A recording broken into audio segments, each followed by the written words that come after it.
was telling my coworker recently that I was gonna be watching this, and she said, "Oh, I love that movie. It's like a comforting like blanket." And I definitely agree with that sentiment. Like it felt, especially like you were saying, I like the think the first first half half with is all of like the that. world Yeah. building, sort of like yeah, like it was super comfortable. Like it just felt like it got into like those slow moments that Miyazaki is really good at in his films. Like there were a lot of like quiet like moments that were very like nice and like sort of fun, like her finding the scarecrow and like setting him up. I thought he was awesome. I loved his Until the character. end. um until the end, he's like, by the way, I'm the hidden prince that like was mentioned by a like background character like 5 minutes in the movie. I wanted Scarecrow. I wanted Turnip to just be like a cool Turnip guy, and like didn't even really have to explain Yeah. that. Like I was on board with that. And then he's like, "Oh, I'm actually a hot prince too." And then, "Oh, and I'm gonna just end the war right now." It was so, and it all wrapped up so quickly. The ending was super unsatisfying. Did you see the stuff in the reviews of like, "Oh, did you guys notice how when Sophie travels back in time, she says, 'Wait for me in the future,' and then the first line that Howl's, yeah, it's like, oh, it's full circle."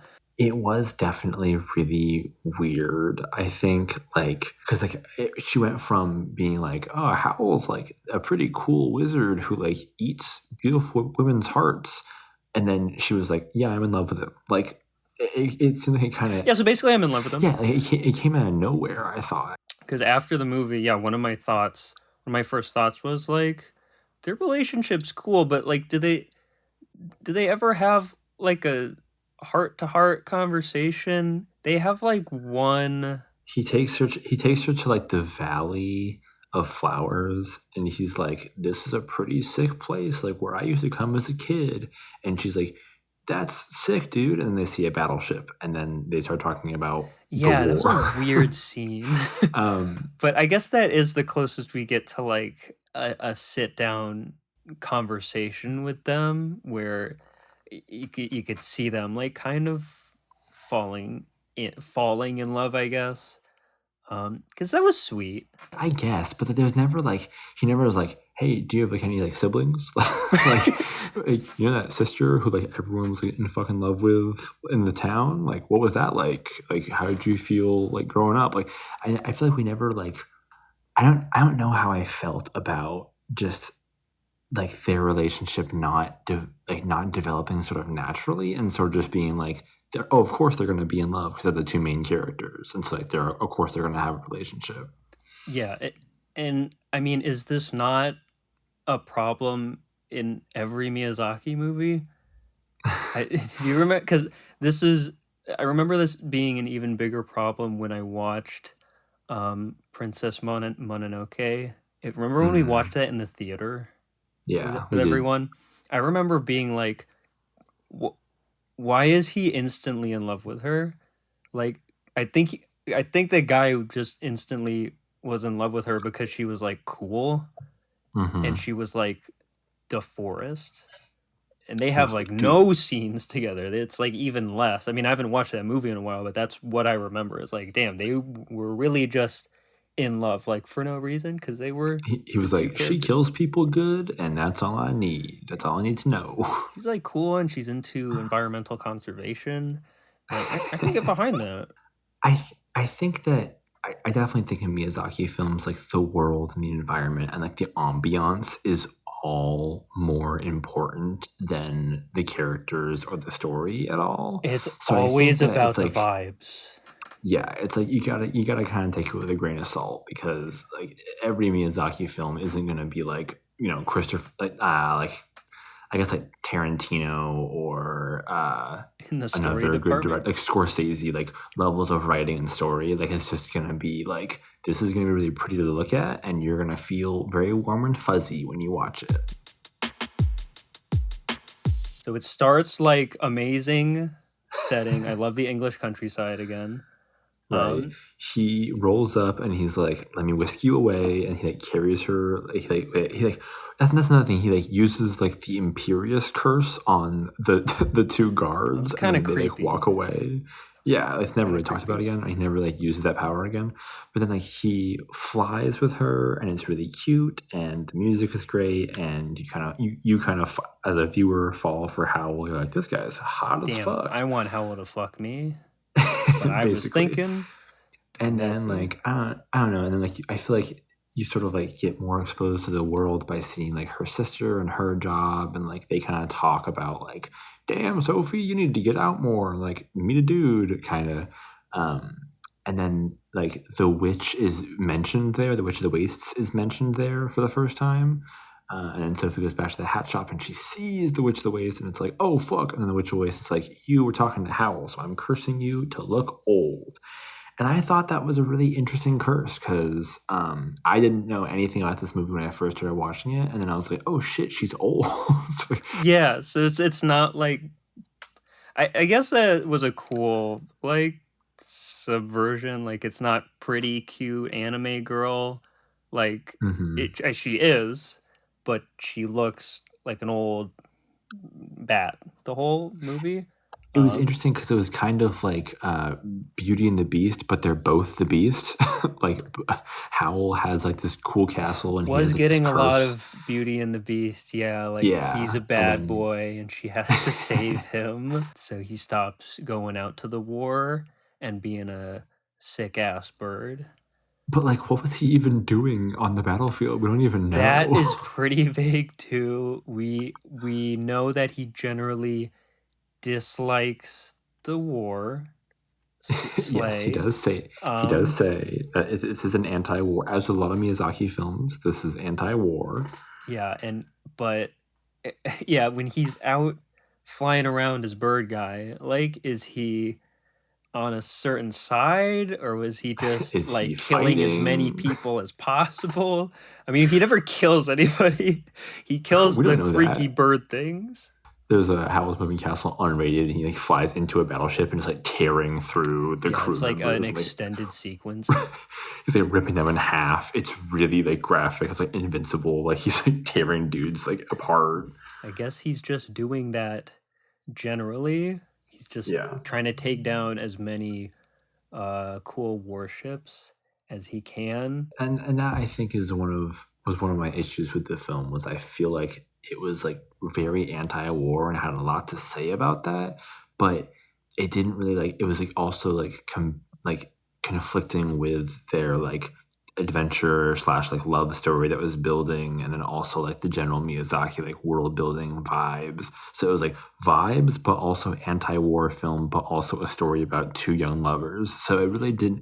It felt like there was too much going on, which is why I think the third act felt so rushed and like messy. It definitely ramps up like the last half, the second half, which I guess is just like the last hour, is pretty much just shit happening nonstop, which Yeah. I was not super on board with. I like the first half where um we're kind of just getting to know, so like it's just about Sophie in the first half. And then the second half really isn't about her. She's like a good character to feel bad for, I guess, Because because she's I so mean, ugly. you have right. It's kind of weird. They don't super explain that too much, but I don't know. Is she a good character to feel bad for? Because she's like not ugly is the first thing, and then they Well, don't yeah. really. You don't see her like be bullied for being ugly, or you don't see her like Yeah, she doesn't really face any hardships. Like, it's just that she's like a yeah. little quiet. She's not like other Yeah, it's like girls. implied that she's like maybe not even lonely, but she's just kind of like an introvert. Like it's not that bad of a Right. thing. And her is that her sister or her mom in the beginning when she talks to her and Pretty says she sure needs it's to her get out more? sister. Pretty sure it's her Okay, sister. because her sister and her mom look exactly the same then, right? Right, which is weird that like Sophie must look a lot like her Yes. dad because she does not look like her sister or Oh her damn, mom. Sophie's adopted. Sophie That was might be really adopted. confusing because her mom comes and betrays her at the end, and I thought that was her sister the whole time, and I was like, wait, what? That's her mom? Right, like her Very mom gets confusing. like maybe three total minutes of screen time. Like she really does not, And then it doesn't go anywhere. and it It's doesn't just go a thing that anywhere. happened. Yeah, whatever. Whatever. Yeah. But I like how Sophie is like, she's not. Would you say she's an active protagonist, or is she just kind of like, is Um. stuff just happening to her? Because I read stuff in the Roger Ebert review, I think it was. He said that like Sophie's more of a passive player in the story, which yeah, but like when I think about Sophie as a person, I guess, like I picture her as very confident, and like she kind of likes to take charge of the situation, and she's kind of like bossing Howl and Markle around, like, you need to get your shit together, you need to clean this place up. And I loved all that, where she's kind of like coming out of her shell and using, I guess, her old woman persona. She's kind of playing that up to be like a matriarch type thing, and whip them into shape. And that was all really good. I did like that. I think that her like kind of taking charge around the castle by like cleaning was a good way to sort of like um establish herself more as an active protagonist. And I would say that she is a pretty active protagonist. Like she is the one that like, I mean, Howell tells her to go to the castle, but she still goes, and she like, helps the dog up the stairs, and she like, feels for the witch. And at the end of the film she takes I keep wanting to call him Flambeau, but it is Calcifer. You're right. Yeah. She takes Calcifer out of the castle. It crumbles, and they go back in. Like, I think that she definitely has more of an active role. I would not call her a passive protagonist, and she definitely was like a character to root for. Like, I wanted her to succeed. I wanted her and Howell's relationship to succeed. I wanted her to like find meaning, because that's kind of what her sister was saying in the beginning. She's like, you gotta find like what you're passionate about, and so she's like, I'm not really passionate about anything. Like, I'm just like sort of like living. Right. It's like implied that she's really aimless or like antisocial and stuff, but it, Right. it kind of seems like she's just vibing in the beginning. Yeah, she's like, I'm just making hats because I like making hats, and that's just kind of like what I'm all about. Yeah, it's like that's not a terrible fate to be making Right. hats in the 17th. I don't fucking know when this was. 1800s. This was never, but- Jack. This is not a real Well, time yeah, period. yeah, the setting, and definitely I get the take of like a bunch of shit is happening around her that's kind of out of her control. Definitely. And she's also a stranger in this world of magic. Like, she does not fit in, but that's kind of like the point. Yeah. But she also never feels like she's just kind of taking a backseat and accepting everything. Like, I liked her. I kind of wish that we got more info on Howl. Like, it was kind of just like, he's a cool wizard with cool wizard powers. well, Howell's a mysterious bad boy, Liam. I know, He's but the like, I Edward, wanted if to you know will. more lore. It was interesting because like when it was about Sophie, like Howl would go off into like the black zone Creepy on door. his portal door, and then it was like he goes off and like does stuff, and like that was always interesting because it was like, oh, like Howell's going off to like do his thing. I wonder what he does. It's so mysterious, but then we never actually find out what it is that he is doing, and I feel like it would have been more interesting if Sophie had like continue to find out like what he's doing and like more details at all, but it's all very vague. But in the first half of the movie where she's like cleaning out the castle, she's like becoming closer with the fire guy Calcifer, and you remember the kid's young name? boy it starts with an M. Markle. Yeah, Markle. At least in my translation. I mean, all that shit where they are just traveling through like the vistas and stuff. Yeah. And, like, they're having a little picnic on the shore, and it's all very chill. cute. Yeah. I They're love doing that laundry, stuff. and the scarecrow is holding up the laundry things. I think that the way that the antagonists roll or like gets like shifted around to different people, like at first it's the Witch of the Waste because she curses Sophie, but then like when they go to the palace it becomes Lady Suleiman, I think it is, the person Yes. who's the bad guy Which- now, or like I guess like kind of like the king in general. And like you kind of feel bad for the Witch of the Waste. Like she gets her powers stripped away, and she's like this old like pathetic lady now, and so like you kind of feel bad for her, and she's not really a bad guy anymore, even though like she kind of fucks things up at the end by wanting Howl's heart all for herself. Yeah, she's like But, vaguely senile for the rest of it. And she's like senile in some scenes, but then lucid in other scenes. and also really scary, like not scary, but like just generally unnerving. Like there's this one scene where like after Howl moves the castle and like she's like looking at the window, and her face is like this like terrifying. When like, she's just like, it's a shot of just the door, right? And it's not even focused on her, but she's just there. Yeah. And she's just in the supposed to look background. like dopey and cute, but I'm like, that is so terrifying because she just has She's her so eyes are like scary looking. wide open and she's just not moving. I know. Yeah, that was like an I'm gonna see if I unintentionally can find creepy scene. Howl's Moving Castle, Witch of the Waste, scary. I'm googling that. I'm seeing some fan art that's crazy though. Okay, chill. I'm gonna try to find the like on Crunchyroll right now and try to find that one frame. I want to see that too because I know exactly what you're talking about. It's so I'm glad that cute. we both like synced up Yeah. on that. Oh, I found. Send that shit. Hold on, how do I screenshot? That's creepy, bro. It's It terrifying. looks like she's gonna bro. murder you. It's really scary. I thought that when she was climbing the stairs and like, she was all sweaty, like that was Yeah, it was really gross. Can we talk scary about- wait. looking. I loved that scene though, in general, because I was laughing the entire time.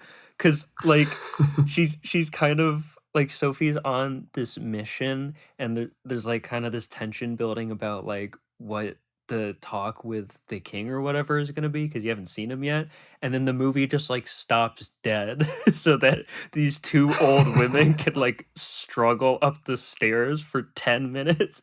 And I was watching it like, why is this in the movie? But it was so funny.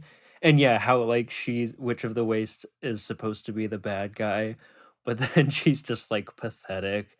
She can barely get up there, and they kind of become friends, I guess, in that scene too, because she's like helping her up because they're both old fucks. They're both like in the same. Yeah, now they're the position. same. But like, there's just one like really fluid animation where like it's a close up on the Witch of the Waste, and like she's like sweating and her rolls are all over the Hell place, and I was yeah. like, this is like a really scary like scene. Like if I was a kid watching this, like I would be terrified of I think it this was another shit. thing that was supposed to be funny gross, but it does kind of just come off Yeah. as gross to me.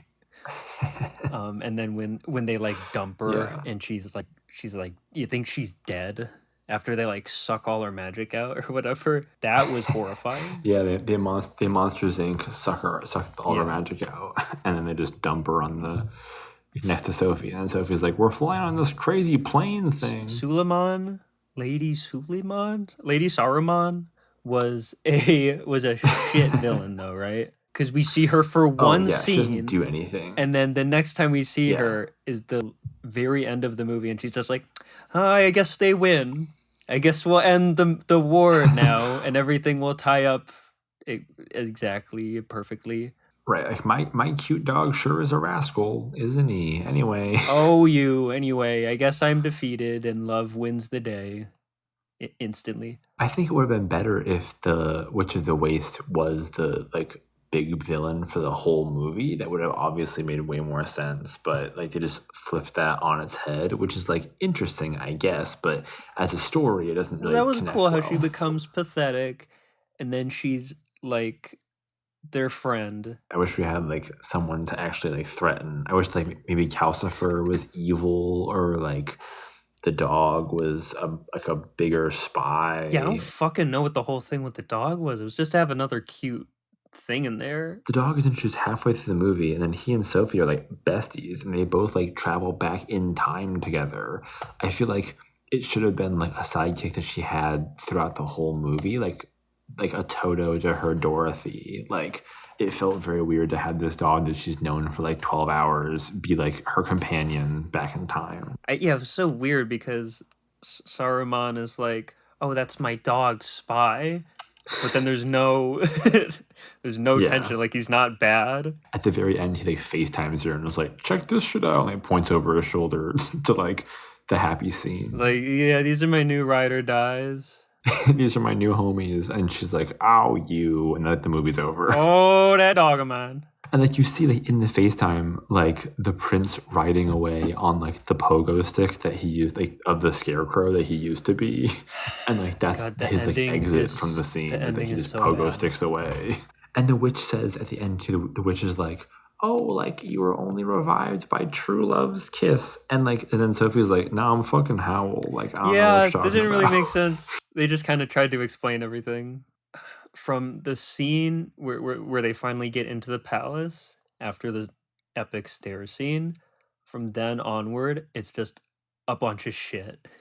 Because we get the creepy, like desiccated Witch of the Waste. We get Saruman, who is like not really intimidating, and they have like that trip where Howl comes and then she like sends him into the sky. Remember that shit? Wait, what happened? Where what happened? Howl comes disguised as the king, and then Suleiman is like, "Oh, I found you," and then she like shoots a wave at him, and then they're in the Yeah. sky and they're hanging on, and then the sparks are going off and there's phantoms dancing around. That was when I got really worried because I'm like, what the fuck is happening?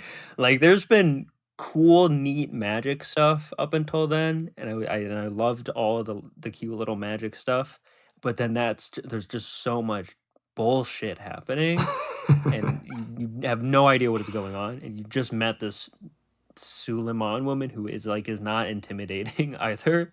She's just kind of like a grainy. Right. She's like in a wheelchair too, so it's like it's not scary. She can't even fucking walk. You just push her over, she dies. Right. God, Howl's so bad though. Howl is bad. Well, do you think he's hotter with blonde hair or with black hair? That's the real questions. Probably black hair, because then he's like Really? Cooler. He's an emo boy. I thought that the opening scene where he flies with her was when he was at his hottest. Can we talk about how in that scene and the scene where they're running away in the plane, how when Howl tries to save Sophie from something, he just puts her in more danger? Because it was so funny. I was laughing in the first scene that we see him, where he Right. saves her from the two rapey dudes, and then it leads her down a corridor, and all the fucking slime tar monsters start coming out. And I'm like, bro, you kind of put her in Start rolling out. exponentially more danger than she was in. You kind of made everything worse. And then the scene where they're in like and again, the scene where they're in like his childhood field, and then he just fucks with that giant warship, and then it starts coming after them, and I'm like, bro, Sophie is right here. Like, yeah, he just keeps fucking putting her in danger. He's like, this field is so beautiful, and I love this field so much. Let's crash a fucking battleship on it. What was your favorite scene in the movie?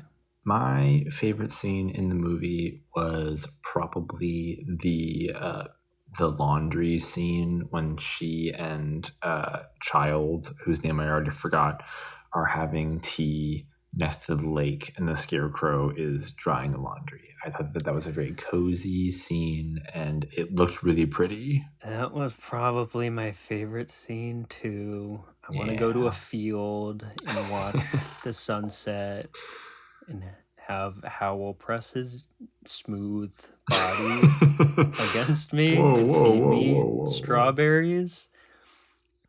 I also really liked most scenes with Calcifer. I liked how Sophie kind of like whipped him into shape. I thought that was cute. And I also liked the cleaning montage because that also was very satisfying to me to see. Yeah, basically. Cleaning ASMR. I loved all the shit where it was dirty though. Like it was basically like cluttercore for a lot of the Yeah. stuff, which is kind of awesome. Like and I loved his room where there's just shit everywhere. I love stuff like that in animated media, especially I guess, because it's like in a shot or like a space, I guess.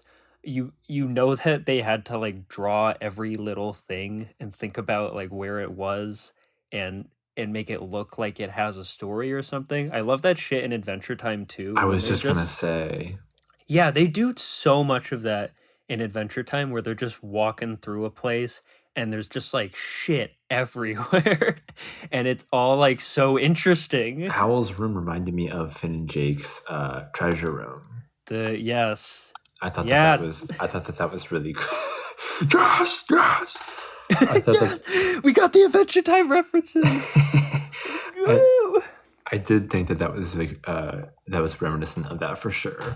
And like Howl's castle as Jake and Finn's treehouse as well. Like you never really like know what all the rooms are there for. Like we only Yeah, really that see vibe like too, two or like three just rooms. held together with duct tape and it looks like it has like so much story. I mean, Howl was probably fucking 1,000 years old, right? Because Oh yeah, that brings his relationship with Sophie into an odd. Although the witch says like he's his chill. heart's still young, so like maybe his heart is like the same age as he Yeah, his was when it got heart was removed. 7, so Sophie's actually the He says that he's 27. Is how old is Howl? well Sophie is. 15. Cora says 18, but they're assuming how old is Sophie in Howl's Moving Castle? She is 18. Okay. And that's like from the book. Oh shit, nice. I thought it was like a underage thing this whole time. So Howl's 27 and Sophie's 18. So like a bit of an odd age gap, but not illegal necessarily. I thought Howl would be old as fuck. It's like all the Um, wizards are old as fuck in that. he's cool. He's still a young, hot wizard, so he still has his youth and vigor. You got like the young hot. You got the young hot magic Right. for Witch of the Wastes. You just gotta suck them dry. Overall, I would say this movie was 3 stars for me. I thought it was Yeah, very. you already said your rating in the beginning. We should cut that shit out. I'll cut that out, but I would say overall, I rate this movie 3 stars because it was pretty to look at, but I thought that the story itself was pretty messy. But the visuals, the music, the art style, everything about that was great. I have it sitting at a 3.5 right now. Mm-hmm. Everything with everything before they get to Suleiman's castle, just I kind of loved all of that and all the world building Mm-hmm. and the magic and just the cool ideas and everything. And again, like first Ghibli movie to really make me go damn at the art because it's just so detailed and I didn't even say I love the color in it too. It's probably the same with a lot of Ghibli movies, but Right. everything was just so vibrant and so crisp. I've been watching Steins Gate recently because I just want to get through the whole thing this time because it's supposed to be really good, but the art in that is terrible and it's like so desaturated and gray and like muddy. So coming off of that and turning this on, I was just like, oh my god, like breath of fresh air. Everything looks amazing. So all the stuff in the beginning and the vibes and the art put it just a peg above like all the other Ghibli stuff for me. I wanted to love it, but then it all kind of becomes a dumpster fire. Like At it's the not end. like that bad, but it sheer pretty quick drop off after the halfway point. But definitely like 3.5 stars. I enjoyed it a lot. The second half of this movie doesn't ruin it, but it keeps it from being like great It in doesn't my ruin it, but opinion. it's definitely like noticeably worse than the first half. Yeah, you can just turn it off after they get to the top of the stairs, because that's like the best scene in the movie, Because basically. nothing really happens in the story after that anyway. Like, Yeah, they don't really do anything. Like they blow the whole world up and shit. But it's kind of boring. nothing really like happens, I guess. I mean, like, I did forget, like, they get bombed. Yeah, they get like bombed and everybody dies and the world blows up and they travel back in time and shit. But it's pretty boring. Hey everybody, thanks for listening to this week's episode of Let People Enjoy Things. This episode was recorded months ago, so we've been sitting on this one for a while, but I finally got my ass up and got around to editing it. If you got this far in the video, be sure to subscribe for more of this kind of content. We'll be back in about a week with a new movie, or kind of new movie, that was in theaters pretty recently, so stay tuned for that. Bye.